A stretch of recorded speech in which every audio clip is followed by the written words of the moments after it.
Welcome to Health Reform 2.0. I'm your host, Tom Loker. Health Reform 2.0 will attempt to inform, challenge, and sometimes entertain you. We'll be discussing various issues, mostly about healthcare. Often I'll be joined by my partner and friend, Tim Henning. Many of the issues we discuss will be difficult, but Tim and I believe if we're going to have effective healthcare in America, we need to deal with the difficult. So sit back, relax, and enjoy the show. A couple of years ago, I was coming to the end of the summer. I had been writing a lot of articles about healthcare reform and Obamacare. I was tired of this complicated world and this consistent and continual arguments that were going on. I stopped at a bookstore and I grabbed the book Inferno by Dan Brown. This book explores a world where past symbols and artifacts from Dante Alighieri's Italy and his famous work, The Divine Comedy, become the vehicle to unravel a diabolical and deadly plot of a modern-day bioterrorist. I've read Dan Brown's work before, and I was confident that he would not let me down. I found this work characteristically suspenseful, interesting, thought-provoking, and fun to read, till I got to the following section in the story, which lays the groundwork for the epic conflict between the antagonist Bertrand Zobrist, a world-renowned biochemist and a leading geneticist, and the protagonist, Elizabeth Zinsky, MD, the head of the World Health Organization. Once again, Robert Langdon, Harvard iconographer, plays a supporting but critical role as co-protagonist in deciphering the clues and keys to this mystery. Let me read a brief excerpt from the story, starting with a confrontation between Mr. Zobrist and Dr. Zinsky. I'm a biologist. I save lives, not souls, Says Dr. Zinsky. Well, I can assure you that saving lives will become increasingly difficult in the coming years. Overpopulation breeds far more than spiritual discontent. There's a passage in Machiavelli. Yet, She interrupted, reciting her recollection of the famous quote. when every province of the world so teems with inhabitants that they can neither subsist where they are nor remove themselves elsewhere, the world will purge itself. She stared at him. All of us at the WHO are familiar with that quotation. Good. Then you know that Machiavelli went on to talk about plagues as the world's natural way of self-purging. Yes, as I mentioned in my talk, we are well aware of the direct correlation between population density and the likelihood of wide-scale epidemics. But we are constantly devising new detection and treatment methods. The WHO remains confident that we can prevent future pandemics. That's a pity. Replied Zobrist. Elizabeth stared in disbelief. I beg your pardon? Dr. Zinsky, The man said with a strange laugh. you talk about controlling epidemics as if it's some good thing. She gaped up at the man in mute disbelief. There you have it. The lanky man declared, sounding like an attorney resting his case. Here I stand with the head of the World Health Organization. The best that the WHO has to offer. A terrifying thought when you consider it. I've shown you the image of impending misery. He refreshed the screen, again displaying the image of bodies. I have reminded you of the awesome power of unchecked population growth. He pointed to the small stack of paper on the desk. I have enlightened you about the fact that we are on the brink of spiritual collapse. He paused and turned directly towards her. And your response? Your response is free condoms in Africa? The man gave a derisive sneer. This is like swinging a fly swatter at an incoming asteroid. The time bomb is no longer ticking. It has already gone off. And without drastic measures, exponential mathematics will become your new God. And he is a vengeful God. He will bring to you Dante's vision of hell right down outside on Park Avenue. Huddled masses wallowing in their own excrement. A global culling orchestrated by nature herself. Is that so? Elizabeth snapped. So tell me, in your visions of a sustainable future, what is the ideal population of the Earth? What is the magic number at which mankind can cope to sustain itself indefinitely and in relative comfort? The tall man smiled, clearly appreciating the question. Any environmental biologist or statistician will tell you that humankind's best chance for long-term survival occurs with a global population of around 4 billion. 4 billion? Elizabeth fired back. We're at 7 billion now, so it's a little late for that, don't you think? The tall man's green eyes flashed fire. Is it? He asks. So as you can see, this was not light summer reading after all. The last question posed by the antagonist, Bertrand Zobrist, moved this light summer reading into my more day-to-day realm with a vengeance. While in the story, Zobrist embraces the writings of Robert Malthus, a famous 18th century economist and demographer, as justification that society's successes in effect will lead to our own downfall. During my research on the history and evolution of healthcare in America, I saw similar trend lines due to the current methods and practices we have in healthcare, focused on the persistent and increasing drive for unlimited extension of lifespans. It is now quite obvious that we're becoming weaker as a species, while at the same time the pathogens that prey on us are becoming quite a bit stronger. Infertility rates in our population are increasing. Deadly super-resistant strains of bacteria like methicillin-resistant Staphylococcus aureus, also known as MRSA, Streptococcus fasciitis, also known as flesh-eating bacteria, E. coli, CRE, Klebsiella pneumonia, Pseudomonas aeruginosa, Clostridium difficile, Salmonella, Mycobacterium tuberculosis, Neisseria gonorrhea, and many others have evolved over the past 70 years and now are testing the limits of our antibiotic defenses. Any recent read of articles in the paper about people having multiple limbs amputated, spending months in the hospital post-surgery recovering from hospital-acquired infections, and of those that have died due to highly resistant new infections show that these microbes are often winning the battles. Further, it is also quite clear that the cause of both trends are the mechanisms that are in fact a form of biological warfare that include things like antibiotics, antibacterial creams, fertility medications, and other drugs that we use to treat disease, stay alive longer, and reproduce. So you might see why I found it interesting that Zobrist chose his primary adversary as Dr. Elizabeth Zinsky, the head of WHO. He chose her and the WHO because he came to the conclusion that it was the artificial methods of modern medicine that has so skewed the population's mathematics that in order to offset its negative effects on the species due to unlimited growth, he would have to effect his diabolical plan to ultimately save mankind. I also realize that many, if not most, who read this book will simply believe it is completely a work of fantasy. Most will believe this is neither a risk nor is it possible, yet it is likely both possible and probable. I also wonder if we're already seeing the kinds of population controls as predicted by Robert Malthus' theory come into effect. Who was Robert Malthus, and why do we care? Robert Malthus was a mathematician. He was born in 1766 and he died in 1834. He was a British cleric and scholar. He was influential in the fields of political economy and demography. Malthus himself used only his middle name, Robert. He became widely known for his theories about change in population. His essay on the principle of population observed that sooner or later population will be checked by famine and disease. He wrote in opposition of the popular view in the 18th century Europe that saw society as improving and in principle as perfectible. He thought that the dangers of population growth precluded progress towards a utopian society. Malthus wrote, "The power of population is indefinitely greater than the power of the earth to produce subsistence for man." Malthus wrote that the increase of population is necessarily limited by the means of subsistence. That population does invariably increase when the means of subsistence increases, and that the superior power of population is repressed and the actual population get equal to the means of subsistence by misery and vice. Malthus placed the longer-term stability of the economy above short-term expediency.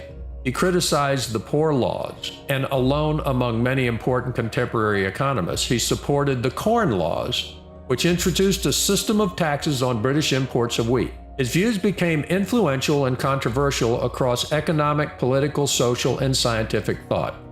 Pioneers of evolutionary biology read him, notably Charles Darwin and Alfred Russel Wallace. To this day, Malthus remains a much-debated writer. Malthus argued in his essay of 1798 that population growth generally expanded in times and in regions of plenty until the size of the population relative to the primary resources caused distress. Yet in all societies, even those that are most vicious, the tendency to a virtuous attachment is so strong that there is a constant effort towards an increase of population. This constant effort tends to subject the lower classes of the society to distress and to prevent any great permanent amelioration of their condition. Malthus argued that two types of checks hold population within resource limits: positive checks, which raise the death rate, and preventative ones, which lower the birth rate. The positive checks include hunger, disease, and war. The preventative checks: abortion, birth control, prostitution, postponement of marriage, homosexuality, and celibacy. In later editions of his essay, Malthus clarified his view that if society relied on human misery to limit population growth, then sources of misery, therefore hunger, disease, and war, would inevitably afflict society, as would volatile economic cycles.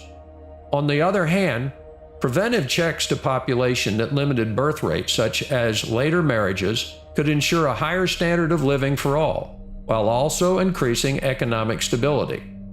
Regarding possibilities of freeing man from these limits, Malthus argued against a variety of imaginable solutions, such as the notion that agricultural improvements could expand without limit. Of the relationship between population and economics, Malthus wrote that when the population of laborers grows faster than the production of food, real wages fall because the growing population causes the cost of living, therefore the cost of food, to go up. Difficulties of raising a family eventually reduce the rate of population growth until the falling population again leads to higher real wages. Clearly, the esteemed Reverend Malthus was probably the life at the parties. He was controversial during his life, and many have debated his work for centuries. Still, many questions remain, and empirical observations during our own lifespan should also raise many questions. We have been most recently focused on the popular question as to mankind's direct impact on global warming. This may be very relevant and highly important, but is by no means likely to be the most relevant or important factor of our potential demise. We are spending a great deal of time debating whether or not a significant part of global warming is due to our activities, but it is very likely that while our activities are having some measurable effect, this could be, in the long run, something over which we have the least amount of control. In Inferno, Mr. Brown concludes a chart of a number of activities and trends. He attributed the chart in the story to WHO. I can't find any specific chart at the WHO website or on the internet as displayed in the book, but I can find a number of studies by WHO and other organizations that show similar trend lines to the data compiled in the chart. Of course, the message is clear and startling. In the story, Zobrist points out that demand for clean water, global surface temperatures, ozone depletion, consumption of ocean resources, species extinctions, CO2 concentration, deforestation, and global sea levels have been on the rise for over the last century and now are accelerating at terrifying rates. He uses this data to bolster his argument as to why, as he says later in the story, Dante's hell is not fiction, it's prophecy. Wretched misery, torturous woe. This is the landscape of tomorrow. Mankind, if unchecked, functions like a plague, a cancer. Our numbers intensifying with each successive generation until the earthly comforts that once nourished our virtue and brotherhood dwindled to nothing, unveiling the monsters within us, fighting to the death to feed our young. Another character in the story, a brilliant physician, scientist, and mathematician named Dr. Sienna Brooks, tells Robert Langdon, Robert, look, I'm not saying Zobrist is correct that a plague that kills half of the world's people is the answer to overpopulation. Nor am I saying we should stop curing the sick. What I am saying is that our current path is a pretty simple formula for destruction. Population growth is an exponential progression occurring within a system of finite space and limited resources. The end will arrive abruptly. Our experience will not be that of slowly running out of gas. It will be more like driving off a cliff. Zobrist believes that the path to our own destruction, due to the efforts to cure the sick, to allow more infertile to have children, and the efforts to stop the rise of population-thinning epidemics like the plague of old, have already pushed the world beyond the tipping point, and only some drastic action will reset our destiny. This may seem exaggerated, but there's a lot of reality buried in this work of fiction. Having been focused on the issues of population dynamics, and more particularly the role of the current system, protocols, practices, and therapies in the continual rising cost of care, there may be more reality here than we want to admit. Driving much of our increase in cost of healthcare are the following factors. 1. Our continual drive to live longer is increasing our average lifespan, currently somewhere between 75 and 83 years old depending upon the study. 2. Increasing levels of infertility are driving increased use of therapies and the means to artificially facilitate conception, and that is expanding the incidence of infertility. 3. The widespread use of antibiotics and other therapies are increasing our susceptibility to infections and diseases due to the increasing sensitivity to infection. 4. Continued use of stronger and stronger therapies to treat pathogenic diseases is having created stronger and stronger generations of pathogens to infect us. 5. The expansion of our average lifespan has moved our lives into a framework where we are more susceptible to diseases and much less able to fight them off, easily recover, and strengthen our immune system. This is increasing our dependence on technologies and artificial means to maintain quality of life in our later years, drastically increasing the cost of survival and the cost to maintain the desired quality of life in these final years. 6. New medications now come with increasingly severe and more prevalent side effects. The low-hanging fruit of drug discovery has been picked. Now we have more potent and more deadly drugs with significant and severe side effects, increasing the cost of treatment under these new medications. It will not be long until we'll need full genotype and phenotype profiles before pharmacists can dispense therapeutics for fear of adverse reactions. Again, this will increase costs and often with less efficacious treatments. And 7. Recent gains in technology and medical advances have led to the perception that we now have cures for almost everything. This has created a significant reality gap between the expected outcomes and what can actually be delivered by healthcare. As such, our demands for unrealistic outcomes have fostered expectations of near limitless costs of treatment. Overall, what this means is that therapies will become less effective and more expensive as we become weaker as a species, subject to a wider array of deadly pathogens and less able to reproduce without expensive technologies and interventions. This is one of the big reasons healthcare costs are rising. Further, exacerbating the problem is that during the same period that the earlier wonder drugs and technologies were coming to the market, we began to expect more and more in terms of care. We have had a drastic cultural shift from simply hoping for survival to expecting an uninterrupted and near infinitely sustainable quality of life.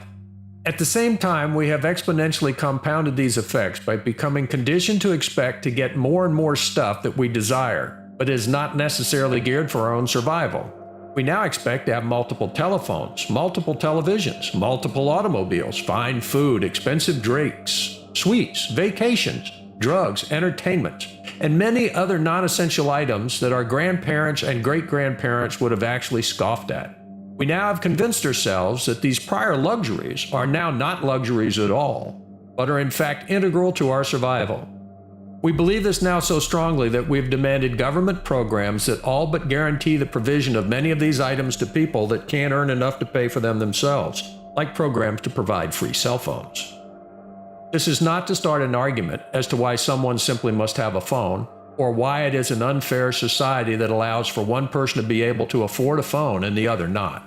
This is to begin a dialogue about why these superfluous arguments may be diverting our critical attention from the difference between paying for free cell phones or paying for our own survival. In the end, the premise of Mr. Brown's Inferno is not only possible, it's very likely happening. Many recent events are already showing us strong indications that such mathematical problems are sitting here right at our doorstep today. The healthcare data today is overwhelming that we've reached a tipping point in our pursuit of increased lifespan. Today, we already see that the cost to pay for care in our later years is quickly predatory on most of our earlier years of life, and it's increasingly predatory on all the succeeding generations that will follow us. In a nutshell, we're now in a position that if we expect to pay for the technologies, the therapies, the medications we need to survive in our last few years, we'll have to save most of our money throughout our earlier years. Given the current numbers as to our healthcare expenses in the last 5 years of life, we really need to work in those earlier years not to save for retirement, not to put our children through college, and not to provide a basic inheritance for our children or grandchildren. We need to work all of those earlier years just to save enough money to pay for the goods and services we're going to need to survive the onslaught of disease and illness that we're going to face in our last 5 to 10 years. Numbers in today's world work this way. On average, we're spending about $8,233 per year of our lives on healthcare-related expenses. We use the more conservative estimates here so that we're saying that we're going to live to an average of 75 years old. But during this period, we will spend about 80% of all the money we spend on our lifetimes on healthcare-related items in just the last 5 years of our life.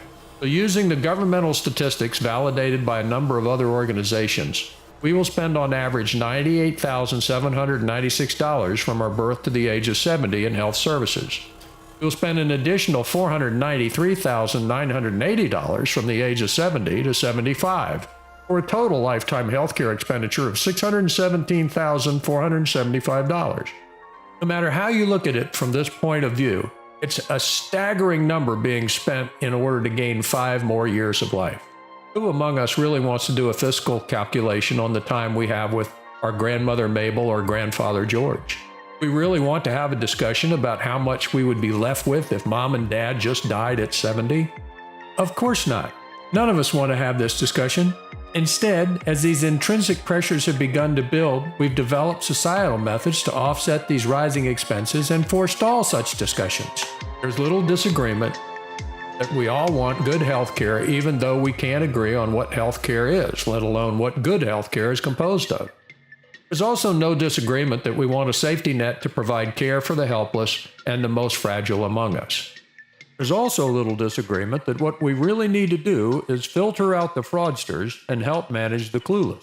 But there is a great deal of discussion as to where we should draw the line for covering the helpless. There is a lot of debate about what we expect from care. Many of our expectations are unattainable and driven by pervasive and popular myths as to what healthcare and modern medicine can deliver. In the end, these are, to a great extent, superfluous. They become irrelevant to the more important determination of where basic life care, the things that we need for survival, stops, and quality of life care, the things that we want, begin. If the totality of the mathematics are so tilted by the equation of end-of-life costs, another key question soon will become who should get free coverage and who shouldn't. How much would be saved in provision of care if we made a determination that all safety nets have a hard stop point based on societal value, as opposed to personal and family values? Do we make determinations as to the extent of care that is provided in certain age ranges? If we do, then how do we establish these limits? These are horrible, heart-wrenching, and personally scary questions to consider. None of us want to contemplate saving money by not keeping a loved one alive longer. Yet, as Robert Malthus found out, the discussion gets no easier when you begin to contemplate the societal benefits and costs. The individual calculations are staggering. The societal calculations are mind-altering. We have about 37 million Americans over the age of 75.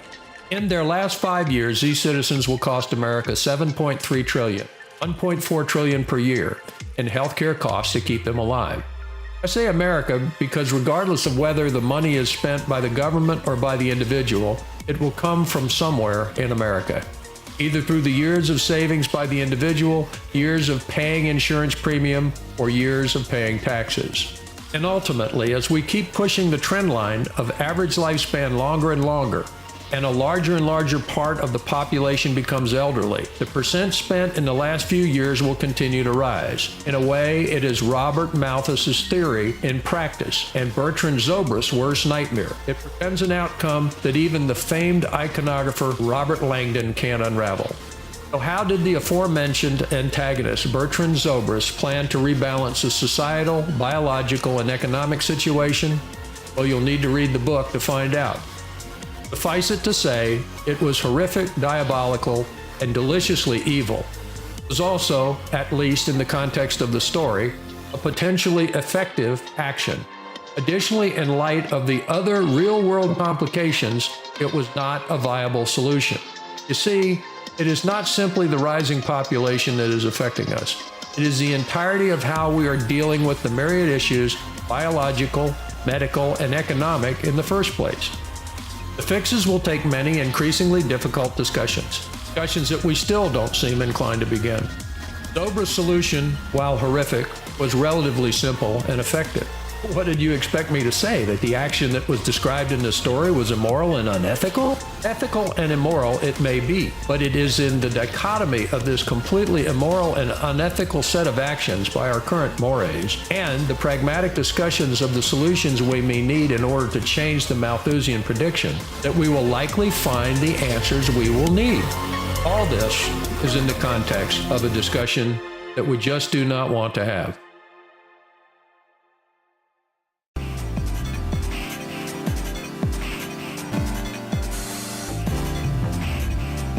You've been listening to Health Reform 2.0 with your hosts Tom Locher and Tim Henning. The voice of Dr. Elizabeth Zinsky was performed by Nancy Coy, and Mihaela Robb portrayed Dr. Sienna Brooks. The music today was provided by Sergei Cheremizanov, Tedurigis, Psychedelic Pedestrian, and Kamiku. If you enjoyed the show, please press your like button. Also, remember to share with your friends. If you subscribe, you'll be automatically notified of all of our upcoming shows. Thank you so much for listening.